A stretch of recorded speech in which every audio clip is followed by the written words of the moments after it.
Telugu Desam Janasena BJP కూటమి ప్రభుత్వం అధికారంలోకి వచ్చిన తర్వాత రైతు పక్షపాతిగా రైతు విధానాలతోటి వ్యవసాయాన్ని కాపాడుకోవాలి, రైతులు రక్షించుకోవాలనే ఆలోచనతో గత 14 నెలలుగా ఈ రాష్ట్రంలో పరిపాలన సాగుతున్నటువంటి పరిస్థితి మీ అందరికీ తెలుసు. ఆ రోజు 2019, 2024 5 సంవత్సరాల గత పాలనంతా కూడా మరి రైతు వ్యతిరేక విధానాలతోటి వెళ్ళినటువంటి పరిస్థితి మనందరం కూడా చూసాం.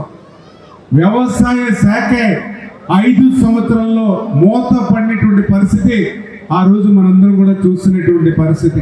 రైతులు గురించి ఎర్రిపప్ప అని ఆ రోజు చెప్పినటువంటి పరిస్థితి. దాని మీద మీడియా వాళ్ళు రైతులు తిరగబడితే మళ్ళీ ఎర్రిపప్ప అంటే తప్పే ఉంది, అందులో బుజ్జినానా అని మళ్ళీ ఇంకోసారి సమర్థించుకునేటువంటి పరిస్థితి.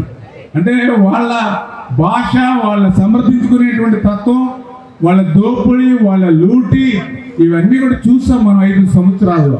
అధికారం పోయాక మొసలి కన్నీరు రైతుల పట్ల మరి చూపిస్తూ ఇవాళ మాట్లాడుతున్నాడు రైతుల గురించి మాట్లాడే అర్హత ఆయనకి ఎక్కడ ఉంది? 5 సంవత్సరాలు ఇంత దుర్భరంగా రైతుల్ని మార్చేసినటువంటి వ్యక్తికి ఇవాళ రైతు గురించి మాట్లాడే అర్హత ఇవాళ జగన్